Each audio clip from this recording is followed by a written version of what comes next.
Welcome back, everyone, to the Deep Dive. Today, we're diving into a topic that's shrouded in mystery and, honestly, a bit unsettling: Iran's deep state. It's definitely a subject that captures the imagination. It does, doesn't it? And our listeners have been asking for a deep dive into this for a while now, wanting to know more about this power structure and how it pulls the strings, so to speak. Well, it's a fascinating area to explore. The term deep state is usually used in the context of authoritarian states, Right. where you often have these networks operating outside the official channels of government. So like a hidden hand guiding the country, making decisions behind the scenes. Exactly. That's pretty intense when you think about it, It is. especially when we consider Iran's history. I mean, we're talking about a region that was once the heart of the mighty Persian Empire, Mm-hmm. which, by the way, at its peak, ruled over almost half the world's population. Think about that. It's incredible. And that legacy, that sense of historical grandeur, it definitely still resonates with Iranians today. Oh, bet. It influences their desire for a prominent role on the world stage. It's almost like the echoes of their past are shaping their ambitions in the present.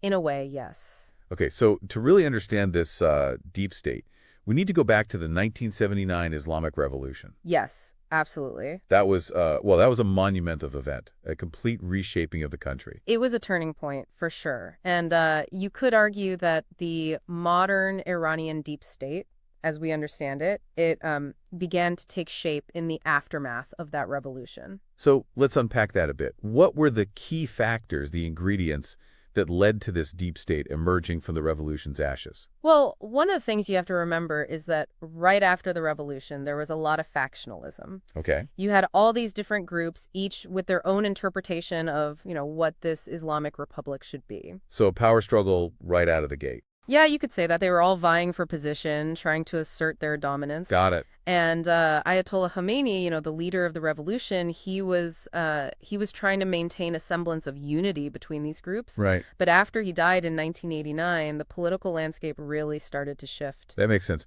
So is that when we start to see this deep state solidifying its power? Yeah, you could say that. Some scholars refer to it as the rise of a second republic. Second Republic. Interesting. Where you see these unelected entities starting to gain more and more influence, almost eclipsing the elected government in terms of actual power. So a shadow government, basically. In a sense, yes. Wow. Okay.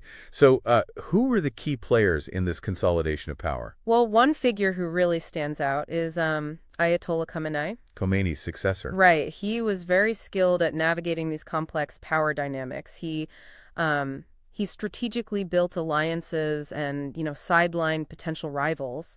So playing the long game, making strategic moves to secure his position. Exactly. And one of his most crucial moves was fostering a close relationship with the Islamic Revolutionary Guard Corps, the IRGC. Ah, the IRGC. Their name comes up a lot when we talk about Iran. They seem to be pretty powerful. They are. They control a vast network of resources and, wield considerable influence, particularly over the security apparatus. I bet Khamenei saw that as a valuable asset. Oh, absolutely. Empowering the IRGC was a way for him to consolidate his own power base. By strengthening them, he weakened his potential rivals like Hashemi Rafsanjani. Remind me, who was Rafsanjani? He was a powerful figure, a former president, and someone who could have potentially challenged Khamenei's authority. So classic power move, elevate one faction to weaken another. It's fascinating how these power dynamics play out. It is. But it sounds like Khamenei wasn't content with just, playing the political game. He went further, didn't he? Yeah, he went a step further. He actually established these parallel institutions. Parallel institution. It's like, creating his own power structure separate from the traditional government. Wow. That's pretty audacious. So he's basically building his own empire within the existing system. You could say that. And what did these parallel institutions look like? What were they focused on? Well, one of the key things he did was to develop his own intelligence network. His own intelligence network. Wow. Yeah, this further shifted power away from the elected bodies, giving him more control over information and, security matters. So a shadow intelligence agency, essentially. It's giving me chills just thinking about it. It's definitely a sign of how determined he was to consolidate his power. It's almost like a real-life spy thriller unfolding right in front of us. In a way, yes. But uh, this isn't just about political control, is it? It seems like this deep state has its fingers in a lot of pies, especially when it comes to Iran's economy. Oh, absolutely. The deep state's influence extends far beyond the political realm. They have a significant impact on Iran's economic landscape. So it's not just about power, it's about money, too. Exactly. They've managed to secure control over vast resources and influence key sectors of the economy. Okay, I'm intrigued. Can you give me some specific examples of how this economic influence plays out? Sure. One example is the IRGC Cooperative Foundation. Okay. They have holdings in, all sorts of sectors from telecommunications and housing to the automotive industry and even agriculture. So they've basically got their hands in everything. They've got a very diversified portfolio, that's for sure. And I understand there's also this group called Hatam al-Anbaya, right? Yes, that's the IRGC's construction headquarters. Okay. They've become a dominant force in infrastructure projects, roads, dams, things like that. They often secure these lucrative government contracts. It's remarkable how they've managed to leverage their position within this deep state network to become major players in these economic sectors. And then there's CTOD, right? Right, CTOD.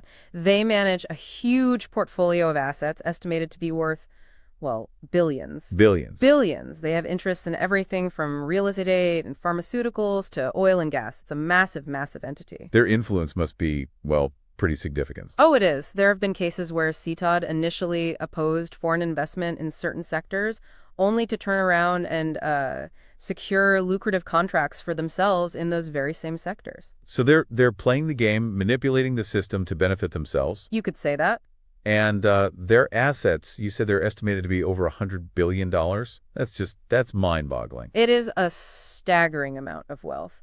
And what's even more noteworthy is that all of these entities, the IRGC Cooperative Foundation, Khatam al-Anbiya, CTOD, they're all ultimately under the control of the Supreme Leader's office. So the Supreme Leader sits at the top of this economic pyramid, wielding power that extends beyond the political realm and deep into the economic heart of the nation. Exactly. But as with any system where power is concentrated like this, there's always a darker side, isn't there? Unfortunately, yes. The Iranian deep state, they employ various methods to maintain their grip on power, and one of those is suppressing dissent. That's right. So how do they silence those who dare to question their authority? Well, the judiciary, particularly these revolutionary courts, play a crucial role. They have very broad powers and often operate, let's just say they don't always follow due process. So a system designed to quickly and quietly silence any perceived threat to their power. You could say that. They often disregard fundamental legal principles, employing tactics like prolonged solitary confinement, extracting forced confessions, and handing down harsh sentences for even minor offenses. It's a chilling reminder of the lengths they'll go to protect their power. It is. It reminds me of those show trials you see in authoritarian regimes throughout history. Mm-hmm. It's a classic tactic: instill fear, crush dissent, and control the narrative. It's vital for them to maintain that control. It is. But this influence, it's not just confined within Iran's borders, is it? They've been actively shaping the country's foreign policy, haven't they? Especially in the region. Absolutely. The deep state has a vested interest in projecting Iranian power and influence throughout the Middle East. So they're not just content with controlling things at home. They want to shape the regional landscape, too. Exactly. And they've been very successful in doing so. They've been instrumental in supporting groups like Hezbollah in Lebanon and the Houthis in Yemen. Ah, yes. Those groups, their names come up a lot in the news. They're often described as proxies for Iran, aren't they? That's right. They essentially act as extensions of Iranian power, allowing them to exert influence without direct military intervention. So a way to flex their muscles without getting directly involved. Precisely. It provides a degree of plausible deniability, allows them to claim they're not directly involved in conflicts while still advancing their strategic objectives. It's a clever, albeit risky approach, wouldn't you say? I mean, doesn't it carry the potential for things to spiral out of control? It does. There's always a risk of escalation of unintended consequences. The 2023 Israel-Gaza war is a case in point. While Iran denied direct involvement, their support for Hamas raised serious questions about their role in the conflict and the potential for wider destabilization. It's a complex web of actors and shifting alliances, and it seems like Iran's deep state is playing a dangerous game in the region, one with potentially devastating consequences. The situation is incredibly complex, and it's constantly evolving. It's a geopolitical chessboard, and the stakes are incredibly high. And Iran's deep state is a major player in this game, that's for sure. But there's a big question looming over all of this: the future of Iran's deep state. Ayatollah Khamenei, he's in his 80s now, and his eventual passing is going to create a significant power vacuum. It will. What happens after he's gone? I mean, this whole system, it's been built around him, hasn't it? It has. He's been the architect of this system for decades. He's carefully cultivated this network of power, ensured the deep state's dominance. But his departure, well, it's going to create a lot of uncertainty. It's hard to predict what will happen. It's almost like pulling a key piece out of a complex structure. Yes, it is. The ripple effects could be enormous. They could. There are various possibilities. Some experts believe that the deep state is so deeply entrenched that it'll simply adapt, it'll persist, maybe transition to a more collective leadership structure. So it would function as a self-perpetuating entity designed to withstand any leadership change. Exactly. They've built a system that's remarkably resilient. But others believe that Khamenei's death could trigger a period of, instability and infighting, maybe even weaken the deep state's grip on power. So two very different paths. One leads to continuity, the other to potential chaos. And which path Iran takes will depend on a lot of factors. The internal power dynamics within the deep state, the level of public discontent, the external pressures facing the country. It's all connected. It's a crucial juncture for Iran, that's for sure. But what about their ideology? I mean, will this deep state remain committed to the revolutionary principles of the Islamic Republic? Or is that likely to change as well? That's another key question. There's a lot of debate about how deeply the deep state is actually committed to those revolutionary principles. Some argue that they're more pragmatic than ideological. Pragmatic. Yeah, they're willing to adapt their ideology to ensure their survival. So power takes precedence over ideology. It might. I mean, we've seen them engage with the West on issues like the nuclear program when it aligns with their interests. So they're not afraid to play the game, to make deals when it suits them. Exactly. They're very adept at realpolitik, always adjusting their tactics to navigate the complexities of the geopolitical landscape. So taking all of this into account, what's your take on the future of Iran? I mean, it's a lot to process. Well, I think it's safe to say that the deep state is likely to remain a dominant force in Iranian politics, at least for the foreseeable future. Right. But how they exercise that power, the direction they steer the country, that remains uncertain. Will they continue with this hardline stance, or will they embrace a more pragmatic approach? Both domestically and internationally. Exactly. It's a question with huge implications, not just for Iran, but for the entire region and even the world. Absolutely. And it's a question we'll have to grapple with as we try to understand Iran's actions and predict its future course. We will. And we have to remember that the deep state's control over these key institutions, their vast economic resources, it all raises serious questions about the prospects for any internal push for reform. So any hope for change for a more open and democratic Iran, well, it faces a very steep uphill battle. It does. Any potential successor to Khamenei is going to have to navigate this complex web of power very carefully. It's a fascinating, albeit somewhat daunting, picture of Iranian politics. Yes. This deep dive has really illuminated the hidden forces that shape Iran's actions. It has. It's a system that's both resilient and shrouded in secrecy. And understanding it is, well, it's crucial for anyone who wants to understand Iran's motivations and predict its future path. I agree. Okay, so we've laid the groundwork. We've gotten a sense of how this deep state operates, its reach, its methods. But now I want to get into the nitty-gritty, the specific ways in which they exert their influence. Sounds good. Let's start with their economic empire. We touched on it briefly earlier, but I want to really dig into the vast network of businesses and financial holdings they control.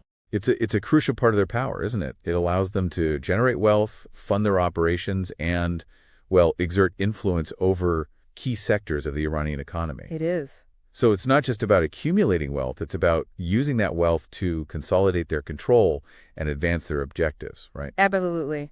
Their economic activities are deeply intertwined with their political and strategic goals. Okay, I'm following you. So they're using their financial clout to reward allies, punish opponents, and push their agenda both inside Iran and on the international stage. Exactly. That's pretty sophisticated. Can you give me some concrete examples of how this works, how they operate in the economic sphere? Sure. One of their key tactics is securing lucrative government contracts for companies they control, often bypassing competitive bidding processes. Ah, so they rig the game in their favor. You could say that this gives them a significant advantage in sectors like construction, energy, telecommunications, you name it. So they're manipulating the system to enrich themselves and solidify their power. That's one way to put it. They also use their control over the banking system to direct funds to their allies and, well, starve their opponents of resources. So they're playing hardball, using their financial muscle to crush any potential competition. It's a very effective strategy. It sounds like a classic case of crony capitalism. You could call it that.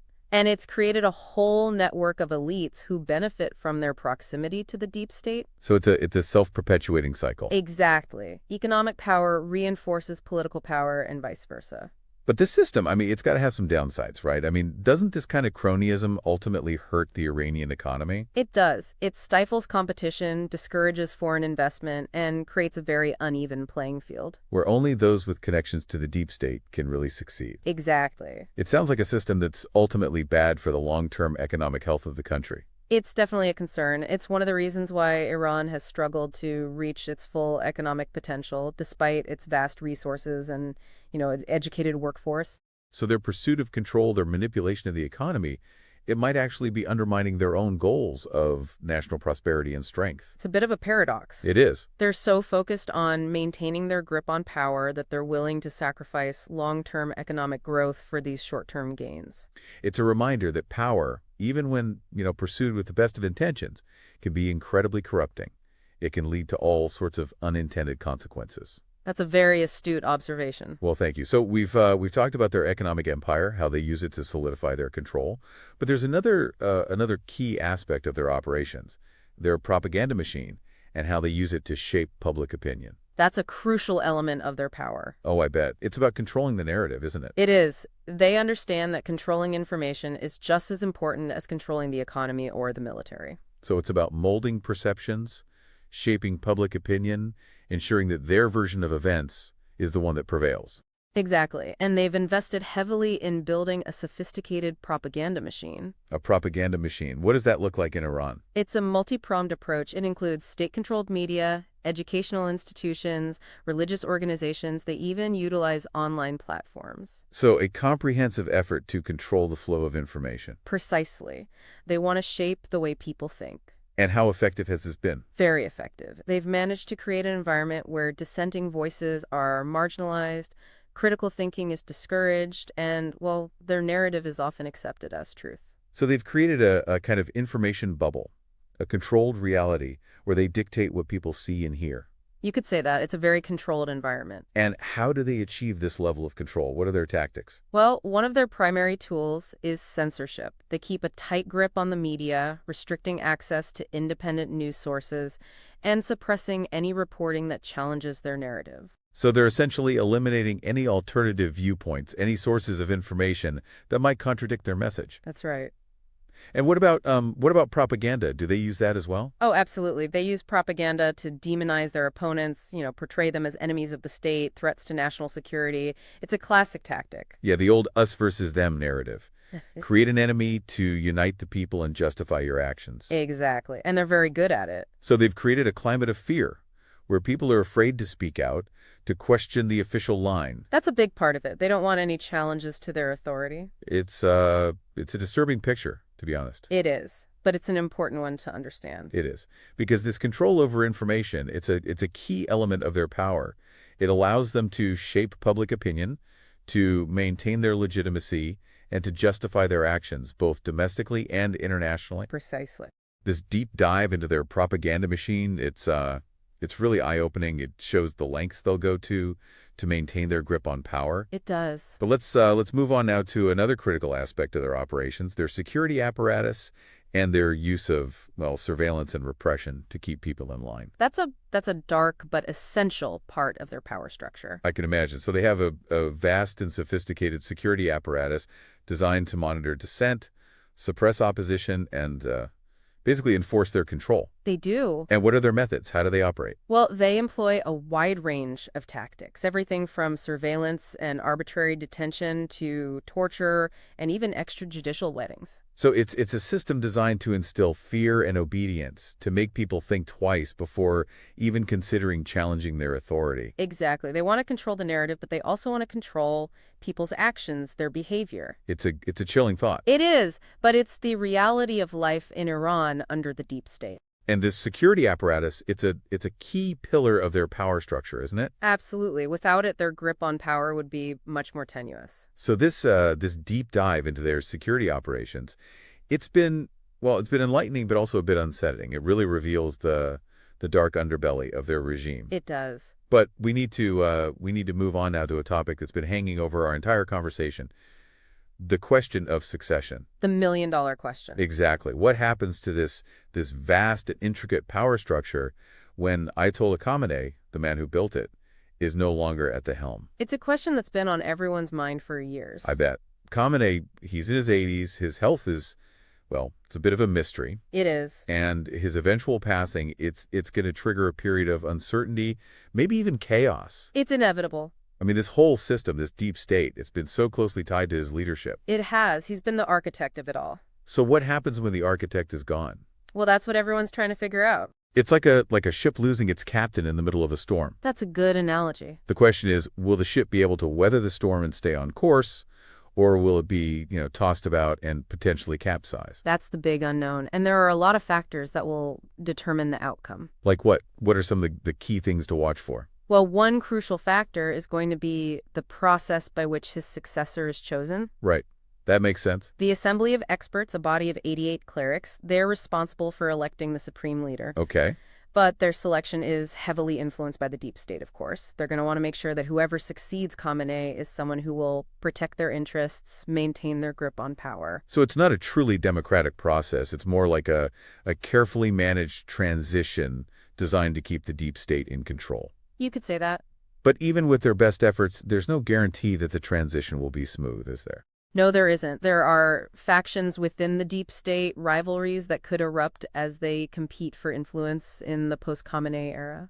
So it's possible that his death could trigger infighting, a power struggle within the deep state itself. It's definitely a possibility. And that could create an opening for those who oppose the deep state's rule, right? It could, whether it's reformists within the system or, more radical elements seeking to overthrow the whole thing. So the stakes are incredibly high. They are. The future of Iran, maybe even the entire region, it's hanging in the balance as we wait for this inevitable transition of power. It's a moment fraught with uncertainty. It could be a moment of opportunity, but it could also be a moment of great danger. That's a good way to put it. This deep dive into the question of succession, it's really highlighted the complexities and the uncertainties surrounding this crucial moment in Iran's history.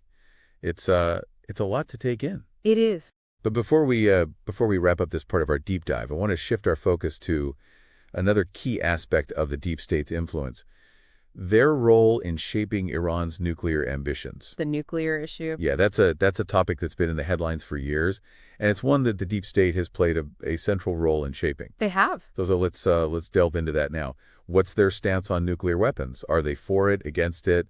It's hard to get a clear read on their intentions sometimes. It is. Their position on the nuclear issue is it's complex and multifaceted. It's not a simple black and white issue for them. So it's not as straightforward as just being for or against nuclear weapons? Not at all. Their calculations are driven by a mix of strategic considerations, ideological convictions, and domestic political factors. Okay, I'm listening. Unpack that for me a bit. Sure.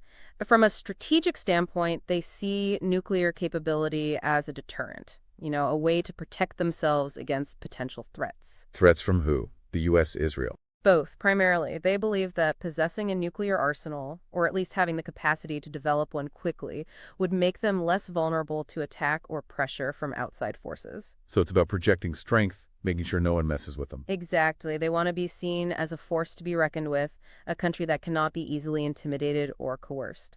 And I imagine there's also an element of national pride involved. Oh, absolutely. They view nuclear technology as a symbol of national prestige, a sign of their technological advancement. It's a way for them to assert their status as a major regional power, to demonstrate their independence from the West. So it's about more than just bombs and missiles. It's about image, about perception, about showing the world that they're not to be trifled with. Precisely. But there's also the domestic political angle to consider, right? Right. The nuclear issue has become a rallying point for hardliners within the regime. Okay. They use it to mobilize support, to demonize their opponents, to portray themselves as the true defenders of Iran's interests. So it's a tool for internal political maneuvering, for consolidating their hold on power. Exactly. They've successfully framed the nuclear issue as a matter of national sovereignty, of resistance against foreign interference, and that message resonates with a lot of Iranians. I could see how it would. But this hardline stance on the nuclear issue, it's come at a cost, hasn't it? It has. The sanctions imposed by the international community, they've crippled the Iranian economy. They have. It's been devastating for ordinary Iranians. Inflation skyrocketed, unemployment is high, and there are shortages of basic goods. It's a difficult situation. So there's a disconnect between the deep state's pursuit of these nuclear ambitions and the well-being of the people they claim to represent. There is. It's a tragic irony. Their pursuit of nuclear power has come at the expense of the Iranian people's economic prosperity and their quality of life. But despite these costs, despite the pain it's caused, they seem determined to keep pushing forward with their nuclear program. Why?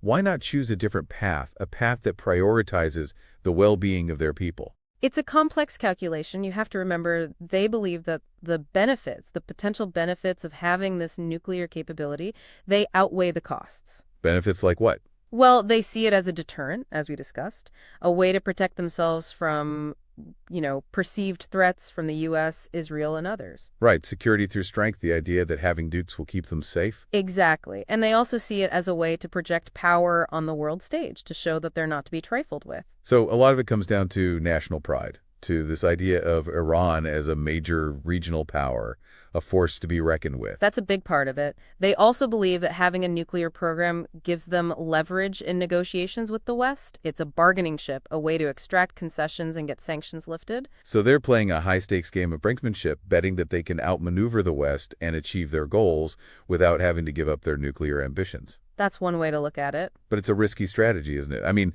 it could backfire spectacularly. It could. Their intransigence, their refusal to compromise, could lead to even more isolation, more sanctions, maybe even military action. It's a gamble, that's for sure. And the stakes couldn't be higher. They couldn't. The future of Iran, maybe even the entire Middle East, it's hanging in the balance. It's a sobering thought. This deep dive into the nuclear issue, it's been incredibly insightful. It's shown us the deep state's complex calculations, the high stakes they're playing for, and the risks they're willing to take. It has. But as we delve deeper into this world, into the workings of the Iranian deep state, we have to acknowledge the human cost of their pursuit of power. Yes, absolutely. Their relentless efforts to maintain control, they haven't come without consequences. They haven't. We're talking about widespread human rights abuses, the suppression of dissent, a climate of fear and intimidation that permeates Iranian society. That's right. So behind this facade of revolutionary zeal, behind the nationalistic rhetoric, there's a system that routinely violates the basic rights and freedoms of its own citizens. That's the unfortunate reality. They've created a system where any form of dissent, any challenge to their authority is met with swift and often brutal repression. It sounds like a very dark and oppressive environment. It can be. Can you give us some specific examples of the kinds of human rights abuses that are taking place? What are we talking about here? Well, freedom of expression is severely restricted. Journalists, bloggers, activists, anyone who dares to criticize the regime, to expose corruption, to speak out against injustice, they often face arrest, imprisonment, and even torture. So there's no room for open debate, for critical thinking, for challenging the official narrative. Not if it threatens the deep state's grip on power. They also target religious minorities, ethnic groups, anyone they perceive as a threat to their authority. It's a very intolerant system. It is, and despite repeated condemnations from the international community, the deep state seems more concerned with preserving its power than with upholding the basic human rights of its citizens. It's a tragic situation. It's a reminder that power, when it's unchecked, when it's unaccountable, it can be incredibly corrupting. It can lead to terrible abuses. It can. So we've explored the dark side of the deep state, the human cost of their rule. But as we move towards the end of our deep dive, I think it's important to also consider the future of Iran. Yes, of course. What are the prospects for change? Is there any hope for a more open, a more democratic Iran?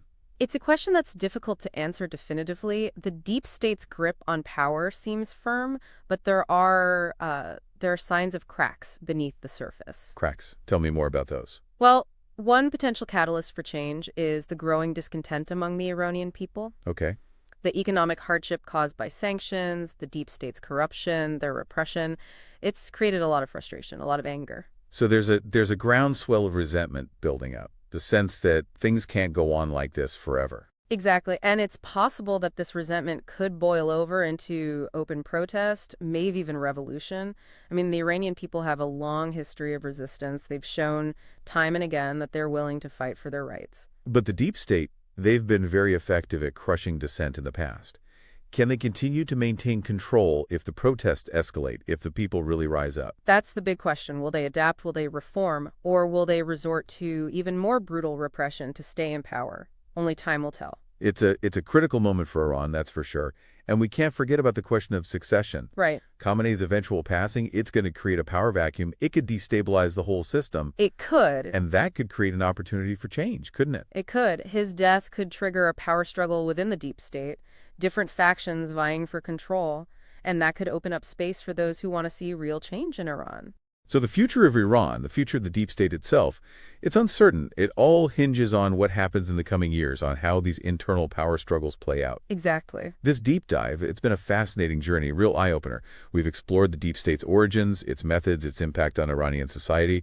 We've examined the nuclear issue, the human rights abuses, the challenges of succession, and we've come to a sobering realization. The future of Iran, and perhaps the entire region, hangs in the balance. It does. So as we wrap up this part of our exploration, what are some of the key questions that we should be asking ourselves going forward?